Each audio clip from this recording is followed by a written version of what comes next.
April 28th, 2008, 03:47 hours. Forward, Operating Base, War Eagle, Eastern Baghdad. Lieutenant Colonel John Hort stares at a glowing map in the darkness. 140 red icons. Each one marks an Iranian-supplied rocket position. They've been firing into the green zone for 6 weeks. 12 rockets every night. 19 American soldiers dead trying to stop them using conventional tactics. Hort is about to do something every officer would call suicide. He's going to build a wall. A 12-foot concrete barrier, 3 miles long, straight through enemy territory, in broad daylight, while 3,000 militia fighters shoot at him without stopping. And for the next 57 days, somehow, it would work. John Hort was not born to be a soldier. He grew up in Rushville, Indiana, population 6,000, where his father ran a grain elevator and his mother taught elementary school. Born in 1965, he spent his childhood unloading corn trucks, learning the steady patience of agricultural work. The corn came in by the ton. You moved it 1 bushel at a time. Rush the process. You got hurt. But stop moving. You fell behind. His father told him once, leaning against a trailer after a 16-hour harvest, most problems aren't solved by doing something different. They're solved by not stopping when everyone else does. Years later, that single sentence would shape an urban battle. After high school, Hort worked construction, specifically concrete. He poured foundations in July heat, learned how concrete sets under different conditions, calculated load-bearing capacity by eye. He wasn't exceptional. He showed up, did the work, went home covered in dust. So how does a small-town concrete worker end up commanding a battalion in Baghdad? He didn't plan it. ROTC paid for college when his father's business struggled. He studied civil engineering at Indiana State, roads, bridges, drainage systems, practical things. While other cadets focused on tactics and warfare theory, Hort took extra courses in construction management and logistics. At Fort Benning, his instructors called him methodical but unimaginative. He graduated middle of his class.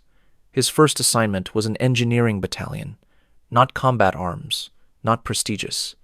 He built bridges and cleared obstacles, but Hort noticed something others didn't. In every tactical problem, commanders focused on defeating the enemy. Hort focused on terrain, on controlling space itself.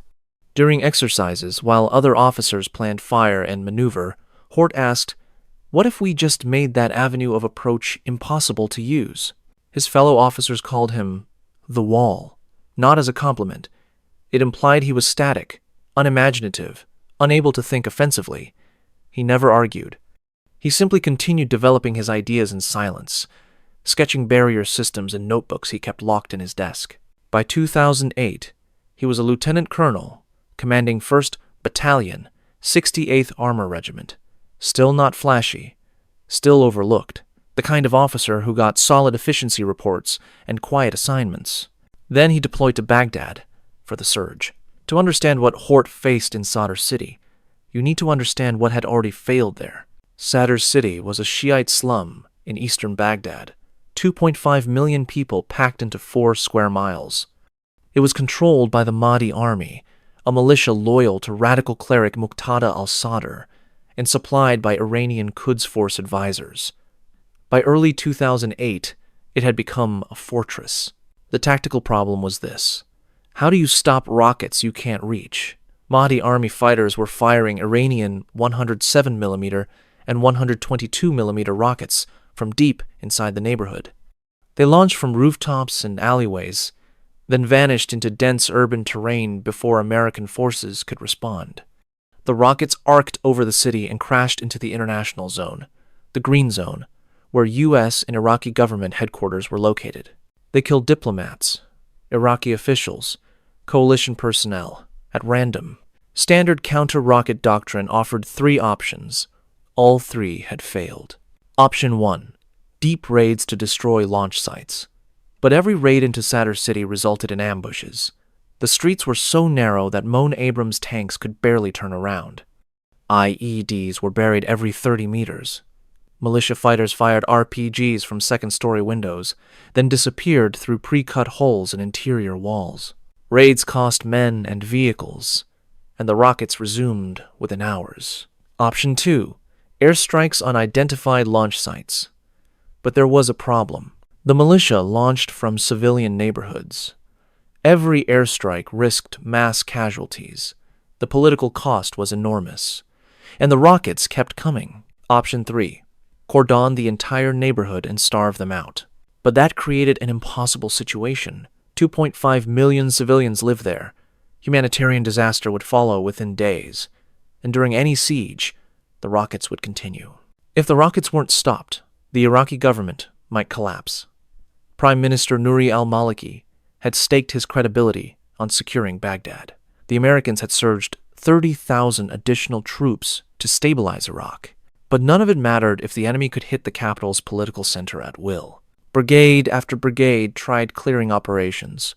They pushed into Sadr city, took casualties, withdrew. The Mahdi army was dug in, knew the terrain, and had the population either supporting them or too terrified to resist. Conventional urban warfare doctrine was failing. Lieutenant Colonel Hort studied the problem differently. So, what did Hort see that everyone else missed? He saw terrain not as a place to fight through, but as a thing to reshape. Sadr city's advantage was its depth. Militia fighters could retreat endlessly into the urban maze. Conventional tactics meant chasing them through that maze, fighting for every block, taking casualties in ambushes. But what if you didn't chase them? What if you cut off that depth? What if you made 3/4 of the neighborhood strategically irrelevant? Hort proposed building a wall. Not just any wall, a 3-mile barrier of 12-foot high, 5-ton concrete T-walls running east to west across the entire southern section of Sadr city.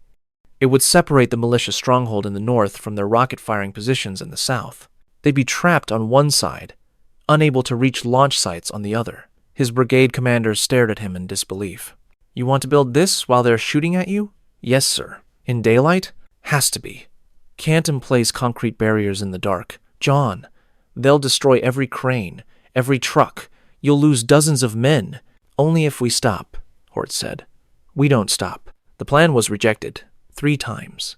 Division called it tactically unsound. Corps called it unacceptably risky. Even the engineers said it was impossible. You can't build under fire. Construction requires static positions. Static positions in Sadr city meant death. But Hort had studied something everyone else overlooked. He'd analyzed every convoy ambush in Iraq. The killing came when vehicles stopped. Static positions meant concentrated fire, RPGs, accurate mortars. But moving targets, even slow-moving targets, were harder to hit. Militia fighters had to adjust aim, account for lead time, coordinate timing. His logic was simple. Build the wall the way his father had taught him to move grain, one piece at a time, never stopping. Accept that you'll take fire, but bet the enemy can't concentrate enough to halt progress before you reach the objective. The military establishment didn't buy it. Behind his back, officers called it Hort's suicide mission.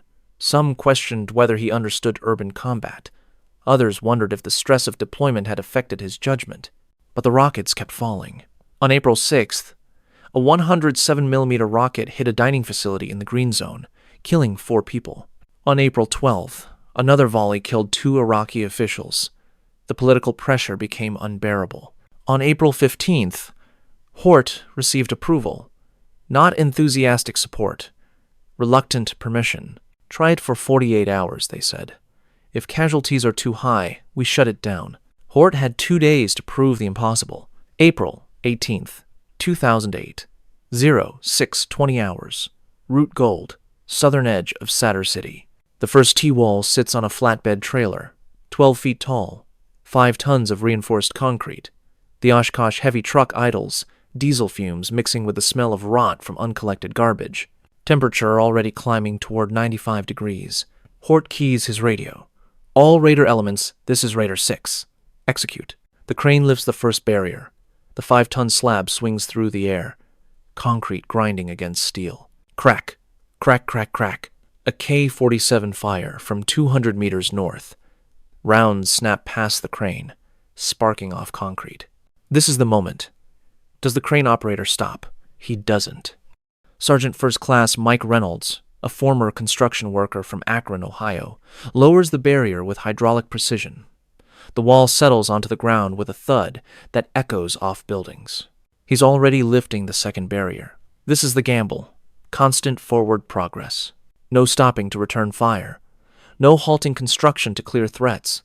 The infantry screen provides covering fire, but the construction never pauses. The second T-wall drops into place, locks with the first. Already, 24 feet of barrier stands where open road existed 10 minutes ago. RPG whoosh from the east. The rocket-propelled grenade skips off pavement 40 meters away, detonates against a building wall. Shrapnel rattles off Abrams' armor. The Bradley fighting vehicle on the flank fires a 25-millimeter burst toward the launch point, 14 rounds cycling through the M242 Bushmaster chain gun in 2 seconds. The crane lifts the third barrier. Hort's radio crackles. Raider 6, Raider 2-1, taking PKM fire from grid 382541. Request permission to suppress. Negative, Hort replies. Screen and continue. Do not halt construction. The platoon leader's frustration is audible through static. Every tactical instinct says stop, take cover, eliminate the threat, then resume. But Hort knows stopping is death. The militia wants them static, wants them fighting instead of building. Third barrier settles. Fourth is lifting. Fifth, sixth. By 0700 hours, 12 T-walls emplaced. 144 feet of barrier. The Mahdi army realizes what's happening. Fire intensifies. PKM machine gun bursts. More AKs. Scattered RPGs. A 60-millimeter mortar round impacts 80 meters behind the convoy, throwing up a fountain of dirt and asphalt chunks. Sergeant Reynolds has a bleeding cut on his forearm from shrapnel. He wraps it with a green bandage while the crane rotates, never taking his hand off the controls. The hydraulic fluid is overheating. He can smell burnt oil through diesel exhaust. But the crane keeps moving. So how does Hort's system actually work? The infantry screen is methodical, not reactive. When fire comes from a building, and Moni Abrams puts a 120mm HEAT round through the window. The explosion obliterates the firing position, sends smoke boiling out of upper floors. The message is clear. Shoot at the construction. Your position gets erased. But the construction doesn't stop for you. The flatbed trucks cycle back to forward operating base Loyalty, where engineers have staged 600 prefabricated T-walls. The trucks reload in 8 minutes and return. Hort has calculated this down to seconds. Crane lift time, placement time, convoy travel time, reload time. The math says if they maintain this pace for 12 hours a day, they can build 400 meters per day. The militia tries everything to stop them. They fire from mosques, knowing Americans won't return fire on religious sites. Hort orders smoke rounds, Moan Abrams loading white phosphorus shells and firing them at the base of minarets. The smoke billows up, obscuring the militia's vantage points. No mosque is damaged, but the shooters can't see their targets. They use children as spotters, kids on rooftops with cell phones, calling out positions. Hort has psychological operations teams broadcast warnings in Arabic. If you are spotting for militia fighters, you are a combatant. Evacuate the rooftops. Many children disappear. Some don't. Hort refuses to target them, accepts the intelligence disadvantage. They bury IEDs in the construction path. Route clearance teams, Buffalo MRAPs with mechanical arms, roll ahead of the convoy, probing every meter with ground-penetrating radar. When they find an IED, they mark it, and the convoy routes around while EOD neutralizes it. An IED discovery adds 3 minutes to the timeline, not 3 hours. By 1400 hours, the first day's progress is clear. 437 meters of wall, over a quarter mile. Hort's soldiers have taken 17 wounded, mostly shrapnel, 1 serious GSW to the leg, but not a single KIA. Why? The constant movement saved them. Militia fighters aimed where the convoy was, not where it was going. That night, Mahdi army leaders held an emergency meeting. Intelligence intercepts caught their confusion. They believed the Americans would stop after one day, take casualties, declare it too dangerous, revert to conventional raids. But the wall was real. It was growing, and they couldn't stop it. The next morning, Hort's convoy rolled out again at 0620 hours. Day 2, 510 meters, 51 T-walls. The crane operators rotated every 4 hours to prevent exhaustion-induced mistakes. The infantry screen developed a rhythm. Bradley on point, Abrams on flanks, strikers covering rear sectors. When fire came from a specific building, they marked it on Blue Force Tracker. If fire came from the same building twice, close air support erased it. An F-16 putting a 500-pound JDAM through a rooftop. By day 3, the Mahdi army changed tactics. They fired from deeper positions, knowing the wall was cutting off their access to the south. They launched mortars and volleys, 6 to 8 rounds at once, trying to saturate the construction zone. Hort added counter-battery radar. The AN/TPQ-36 Firefinder tracked incoming rounds, calculated the launch point in seconds. Before the militia could displace, M777 howitzers at FOB Loyalty fired back. 155mm shells, GPS-guided, landing within 20 meters of the launch point. The militia's mortar teams started taking heavier casualties than Hort's construction crews. By day 7, 1 full mile, 1,600 meters of concrete wall, 12 feet high, cutting Sadr city in half. The Mahdi army was visibly panicking. Fighters rushed south, trying to get to their rocket launch sites before the wall cut them off. American forces engaged them in running battles, Bradleys chasing technicals through side streets, Apache helicopters hitting mortar teams with 30mm chain gun fire. By day 14, 2 miles, Sergeant Reynolds had lost 15 pounds from the heat and stress. His hands were blistered through gloves. But every morning at 0620, he climbed into the crane and lifted the first barrier. The Mahdi army launched one final assault on day 19. Over 300 fighters, coordinated attack from 3 directions. Their objective: overrun the construction site and destroy the cranes.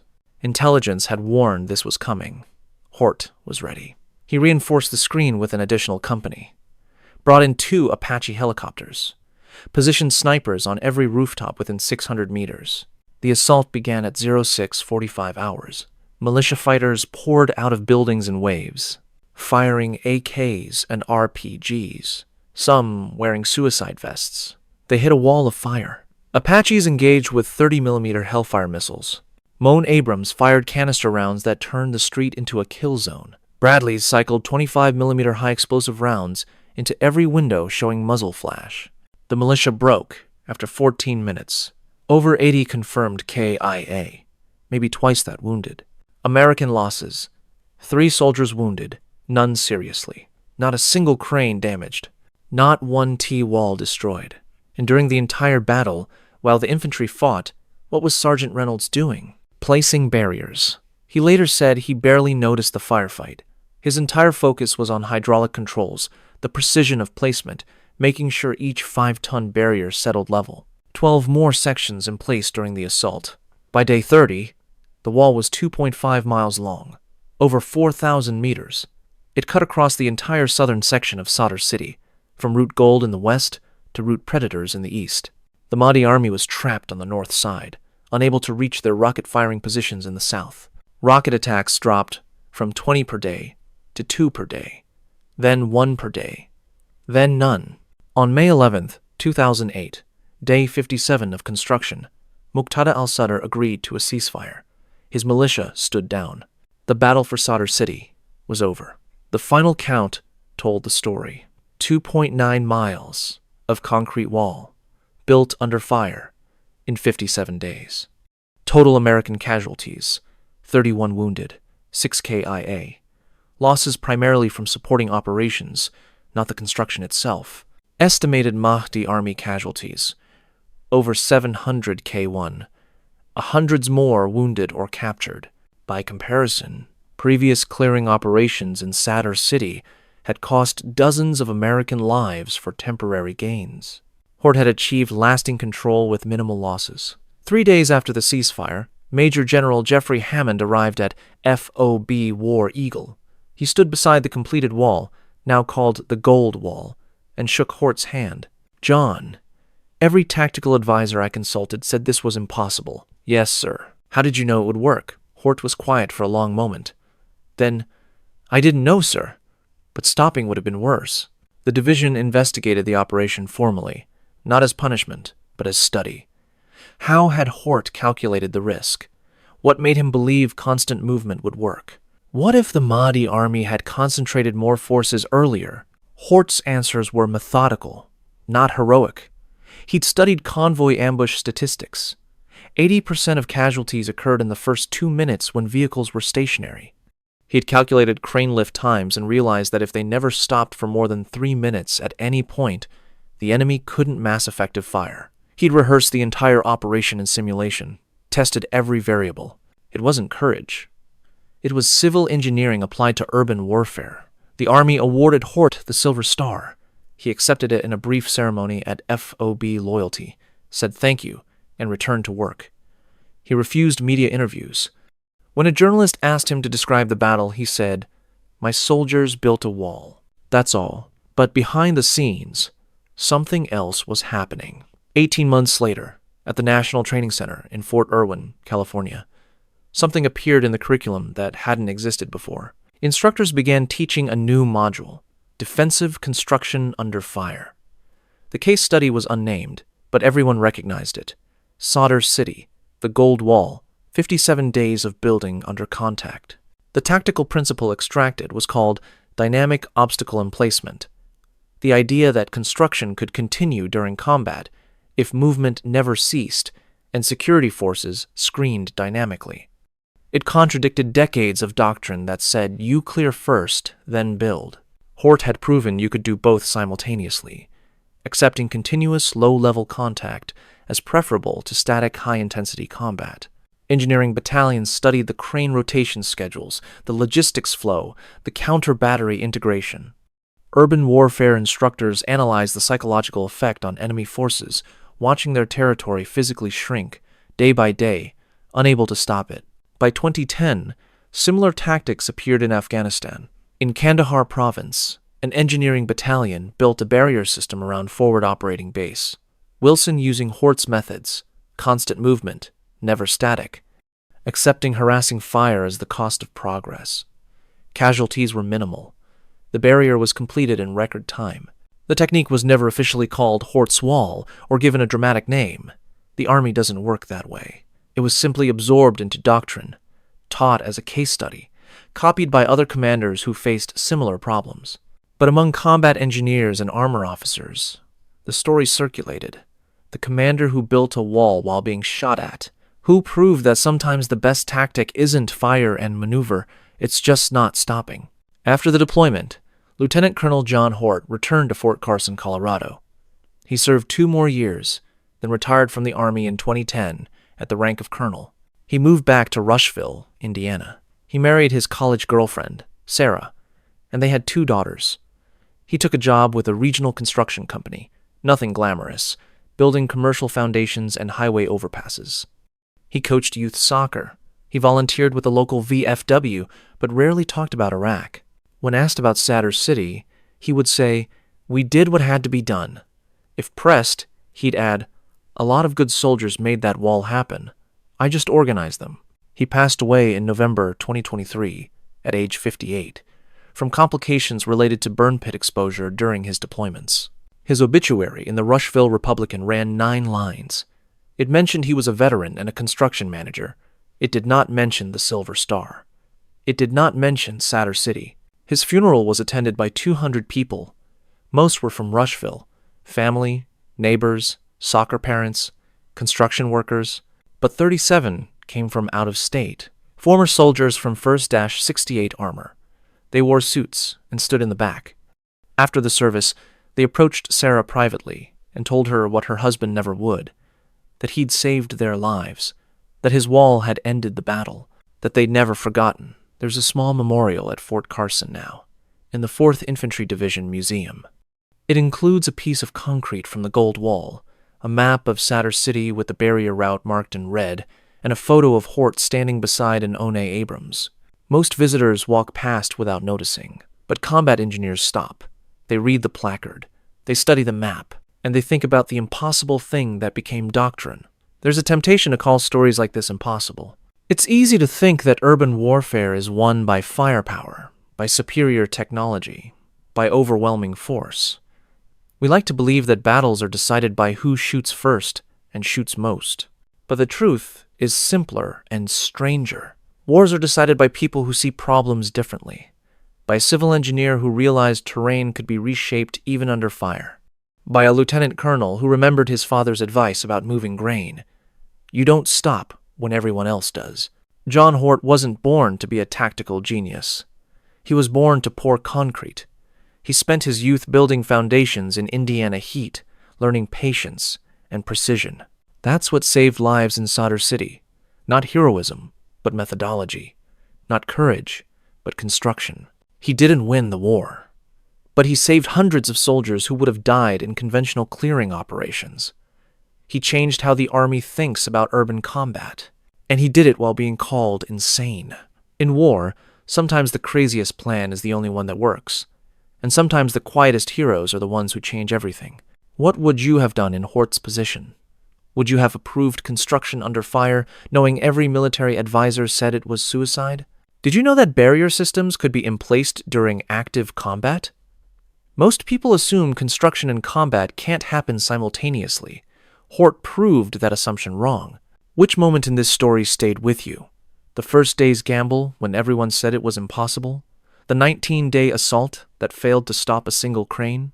Or the quiet return home to pour concrete in Indiana? Let us know in the comments below. If you believe that the most important victories are the ones nobody sees, the battles won not by fighting harder but by thinking differently. Share this with someone who needs to hear that sometimes the impossible just means nobody's tried the right approach yet, because sometimes the wall you build becomes the legacy you leave.